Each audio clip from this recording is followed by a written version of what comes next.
Hindi ko na mahanap yung box. Natapon ko na siya. Hey guys! Welcome back to my channel. Today's video is super exciting kasi magta-try ako ng mga makeup na locally available or available sa Philippines. Meron dito na try ko na off-camera and maganda din yun kasi diba at least hindi na siya first impressions and na-test out ko na talaga ng bonggang-bongga off-cam. So hindi na ako magpapaligoy-ligoy pa. I'm gonna zoom you in now para makasimula na tayo. Bakit may tayo? Ilagay na natin yung favorite clip ko na nabili ko sa Divisoria. Ang cute ng color, no? Ang ganda niya. So, naka-moisturizer na ako mga best and then obviously, ginawa ko na rin yung kilay ko off-camera at the same time. Ito lang talaga yung ginagamit ko sa kilay ko mga best and nagustuhan ko talaga sila. This is the Careline Best Brow Liner and ito, ginagamit ko siya mid-part down to the tail end of my brows kasi mas mataba siya. So, mas madaling i-mimic yung brow hairs if you use a pencil na ganito kanipis yung tip. Ganyan. So, dito ko siya nilalagay. Ito si e.l.f. Ultra Precise Brow Pencil as in the closest dupe talaga kay Anastasia Brow Wiz. Ito yung ginagamit ko to draw in hair-like strokes dito sa inner part ng brows ko. And if you have been watching me for quite some time now, alam niyo talaga na hindi ako gumagamit ng brow gels masyado. Meron ako mga brow gels dito, pero yes, hindi ko sila ginagamit all the time. Pero ito, nung nagbisita, nung nakapunta ako ng Sunnies Face Studios, nakita ko to and then na-try ko siya. And I really like it. This is the Sunnies Face Life Brow Grooming Gel. Yung shade ko, ash brown, and nagustuhan ko siya, especially the applicator, kasi sobrang liit ng applicator nito. Yan. I don't know if you can see that, but ganyan siya kaliit. Na-try ko na to off-camera and meron akong napansin, medyo konti lang talaga yung laman niya. Pero for brow gels naman, you don't need a lot. Sobrang konti na yung kailangan mo sa brows mo. Pero para sa akin, yung mga brow gels kasi mas gamit na gamit siya kung marami kang hairs or fuller yung brows talaga.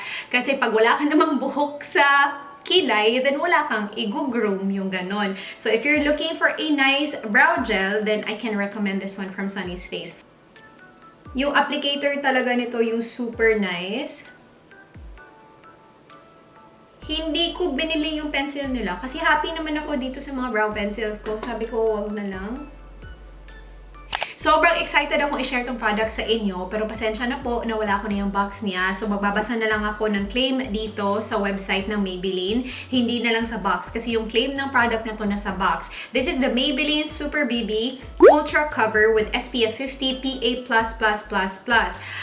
Na-curious talaga ako sa coverage niya kasi diba super BB, tapos ultra cover yung nakasabi dito. So, ginamit ko na to using a brush, a sponge, and a fingers. And guys, I tell you, the best way to apply this product, kung gusto nyo ng super seamless and maganda, use your fingers.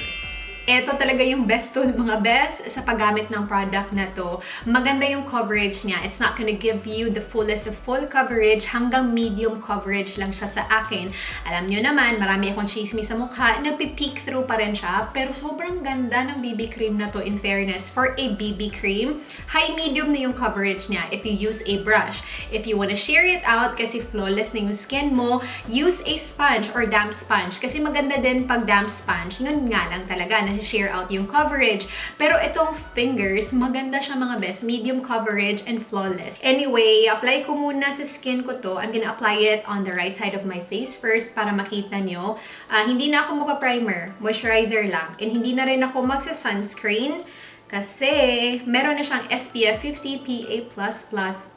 Meron siyang fruity scent mga best ha, pero hindi naman masakit sa ilong or overwhelming yung scent niya.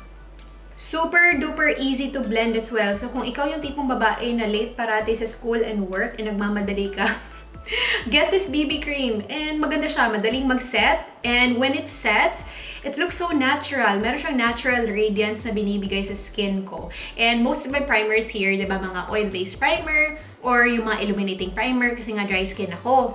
Hindi ako gumamit ng primer, diba? Moisturizer lang. And if I tilt my face, meron talagang radiance na, natural radiance lang. Hindi naman siya ganun ka-radiant na super dewy tingnan. Oily skin, I don't think you will love this product. Siguro try nyo yung blue, diba? Dalawa siya. Baka yung blue yung mas matte. Tapos dito mga best, yung coverage, pinipress ko lang. Ganyan.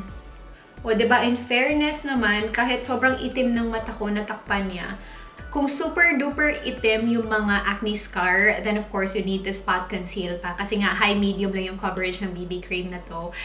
Pero para sa akin ha, sobrang ganda talaga ng BB cream na to and it feels so light on the skin na parang wala kang suot talaga na base. Covers blemishes, pores, and redness. Yung pores ko, to be honest, it's still there. Hindi naman siya merong blurring property na nablur out yung pores ko. Andyan pa rin, pero hindi naman yun na-emphasize ng bonggang-bongga. Long-lasting, and yes, na-try ko na itong suotin for 8 hours. And long-lasting talaga siya. Pero meron ng fading ng konti. But for a BB cream nga na pang everyday lang, okay na yun sa akin. As in, okay na talaga. Moisturizing, yes, check. Even skin tone, good texture, non-oily, and drying. And this is really non-drying mga best. Kasi most of the stuff that I put in my face, pag hindi ako naka-oil-based primer or yung mga primers na may radiance, medyo nagda-dry siya, especially on this area. Pero ito guys, hindi nyo na-emphasize yung mga dry textures ko, especially dito sa nose area ko and dito. So,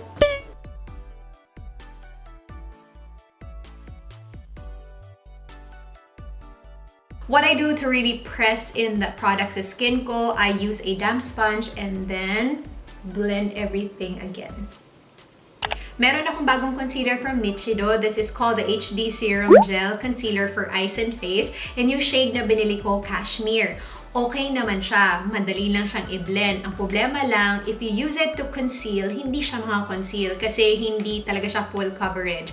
Light, yes, pa-push ng konting pa-medium, pero sobrang light lang talaga yung coverage ng concealer na to. Well, para sa akin, kasi diba, sobrang itim ng under eyes ko. And kung gusto mong mag-spot conceal, then hindi niya mako-conceal nga kasi hindi siya full coverage.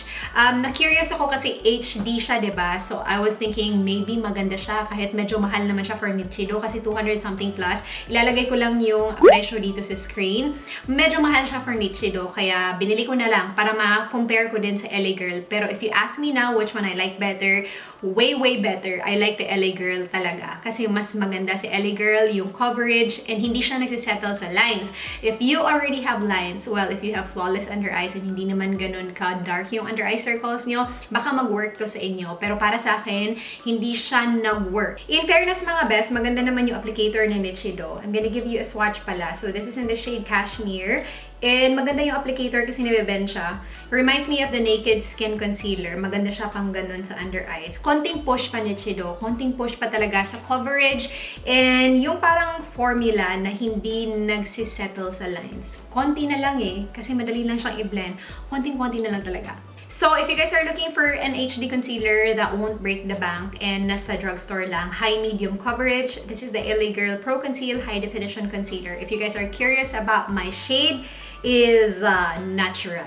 Ito na lang yung ilalagay ko mga best ha, kasi may lakad ako mamaya. Ayoko namang mag-crease yung concealer ko or mag-settle sa lines ko.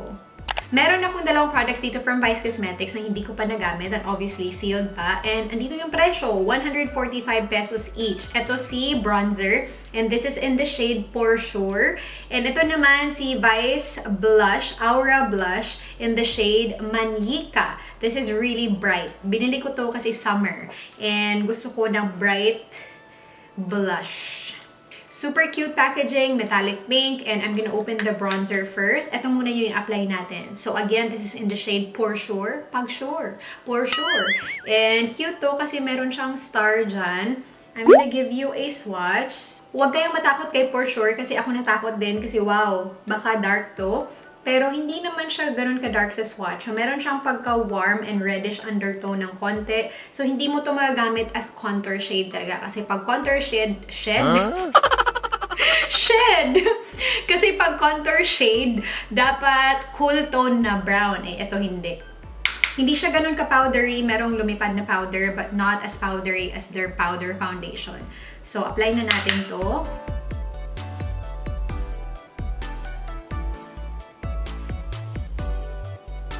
Yung na-appreciate ko kay Vice Cosmetics, yung presyo. Kasi diba, sobrang galing lang eh. Sobrang mura kasi. Oh wait! Oh my gosh! Meron akong highlighter! Buti na lang naalala ko mga best, meron pala akong highlighter. This is in the shade Splendid. So, gagamitin ko din to ngayon. 145 pesos lang din yun. In fairness, diba? Yun talaga yung na-appreciate ko kay Vice. Kasi yung presyo sobrang mura lang. And again, it's blending pretty nicely on my skin. Pili lang kayo ng ibang shade kung this one's too warm and reddish for you. For sure, merong ibang shade dun. Yung blush naman in Manyika, super bright in your face blush talaga to. I'll give you a swatch first. Ooh, very pigmented. Holy moly. I'm gonna use my favorite blush brush. Newly discovered ko to from Moda. Ganyan siya. It doesn't look like your typical blush brush. Parang mukha nga siyang pang-highlighter, diba? You can also use this to apply your highlighter. Pero mas gusto ko to talaga for blush. Kasi hindi siya ganun ka-dense. And I don't like dense brushes for my blush. Kasi namumove yung base ko or hindi lang talaga ako marunong gumamit ng dense brush para sa blush ko. Kaya mas maganda. Para sa akin mas gusto ko yung ganito. So, ito yung gagamitin ko mga besh. Ooh!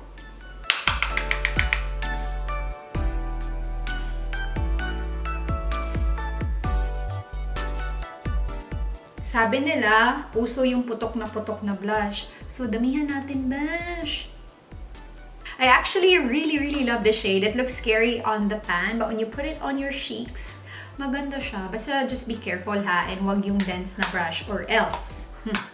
Etong highlighter nila mga best, na swatch ko na doon. And in fairness talaga sa formula ng highlighter na to, as in for 145 pesos best. As in for 145 pesos.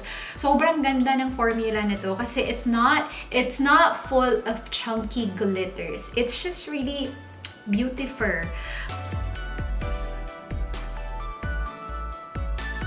Meron silang mga iba-ibang colors doon. I-check nyo lang. This one has a silvery undertone. So, yung formula, yes, I love it so much. Yung color niya, champagne-y, pero mas dominant yung silver undertone. Ako kasi mas bagay sa akin yung medyo gold yung undertone. Pero okay lang naman. I can still wear this shade. And if you're looking for a nice quality and mura lang na bronzer, blush, and highlighter, try nyo yung Vice Cosmetics, guys. Maganda talaga. For my lips, I have 3 products in here. Pero itong dalawa from Sunnies Face. I have the shade Baked and Girl Crush. Si Baked, yung na-overuse ko sa Philippines talaga. Kasi it's like the perfect peachy shade for summer. And ito yung suot-suot ko, or suot naming tatlo, yung mga friends ko, si Nimra, si Rachel, kasi bumili kami tag-iisa talaga. Sa Sunnies Face. Kasi sa time na yun, hindi pa close yung Sunnies Face. Nakapunta pa kami ng SM. Kasi mga best, doon ako nasad talaga kasi I was planning to really collect all the shades kasi maganda yung packaging niya. So maganda siya ilagay dito sa vanity. And then gusto ko din bumili for pasalubong sa mga friends ko dito sa States. Ang problema, kasi diba Cebu ako tapos papunta ng Korea. Ano yun Holy Thursday. Yung open lang sa time na yun, yung Robinson's Galleria. Close lahat ng malls. Ano yun? And alam niyo naman, yung Robinson's Galleria sa Cebu, wala talagang Sunnies Face. Kaya sobrang sad talaga ako nung hindi na ako nakabili ng Sunnies Face. Anyway, I'm gonna give you a swatch. This is in the shade Baked. This is really beautiful. As in, if you're looking for that perfect summer shade, ito talaga yung super ganda best. As in, super ganda. This one naman, medyo darker siya. This is in the shade Girl Crush. Ito siya.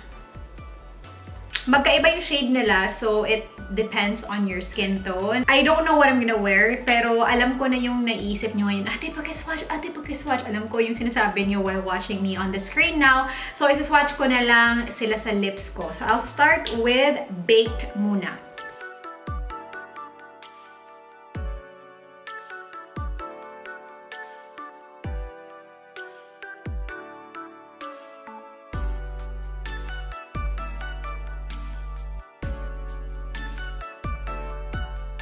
I'm gonna wear Girl Crush today kasi bagay siya sa blush ko, pero erase ko muna siya kasi meron akong gustong ipakita sa inyo na lip tint na favorite ko din lately. So this is the Everbelena lip tint, and bigay ito na Chinky sa akin nung nagkita kami sa Cebu. I don't know if you guys watched the vlog already.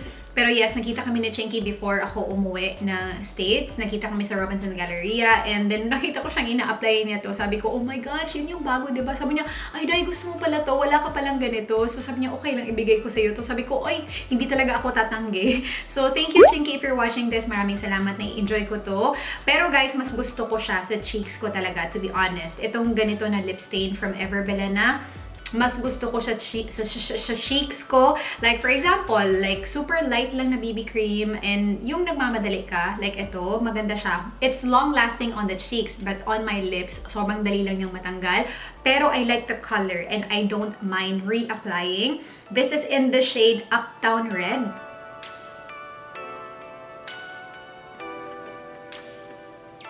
Medyo may pagka-vampy or dark siya na konti, but I like it. I super like it. Yung ngipin ko. Maraming salamat, Chinks. As in, super duper thank you. So, ganyan siya. Tapos na ako sa makeup ko, mga best. So, from stress to fresh. And before I go, I'm going to give you a quick recap sa mga ginamit ko today. The Super BB Ultra Cover SPF 50 PA+++ from Maybelline. If you have oily skin, try checking out the blue one. Pero if you have dry, normal, and combo skin, try this one from Maybelline. If you're looking for a BB cream na maganda yung coverage, high, medium, and hindi mabigat sa skin and maganda pang everyday, I really like this one and I'm impressed. I like it. Good job, Maybelline. For concealer naman, yung Nichido HD Serum Gel Concealer. I cannot recommend this if you need more coverage. So if you're looking for an HD concealer, eto na lang, yung LA Girl Pro Conceal High Definition Concealer. And if you're curious about my shade, natural yung shade ko. Yung Vice Cosmetics, mga best, I'm truly impressed. And I'm so sad na ito lang yung mga binili ko.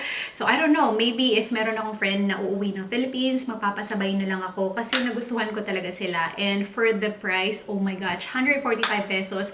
Thank you, Vice Cosmetics. And thank you so much kasi affordable lang yung products niyo and maganda. Again, as what I said earlier, hindi man nag-work sa akin yung powder nila, like Duo Powder Foundation, pero itong tatlo ma-recommend ko. Nakalimutan ko yung brow gel from Sunnies Face. Again, this is in the shade Ash Brown. I can highly recommend this one kasi sobrang ganda ng applicator niya, maliit lang. So, mas madali mo talagang i-comb yung brow hairs. Again, yung mga brow gels, mas nagagamit yun ha pag fuller yung brows or may buhok yung brows. Kasi pag wala, you don't need this.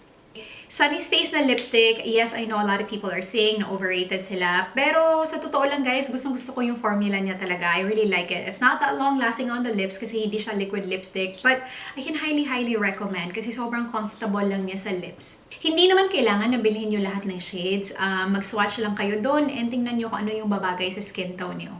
Everbelena Lip and Cheek Stain in the shade Uptown Red. Nagustuhan ko to, but mas long-lasting nga talaga siya sa cheeks ko compared sa lips. Madali lang siya mabura, especially if pareho kayo sa akin na palainom ng kape, palainom ng milk tea, palakain, as in kumakain every 2 hours, then madali lang siyang matanggal. But I don't mind, again, sinabi ko na yan kanina, I don't mind reapplying this kasi gusto ko yung color niya. That is it for this video, mga best. I hope you enjoyed it. Please do not forget to like and subscribe if you haven't already. And may your brow game be as strong as your coffee today. Love you. Bye!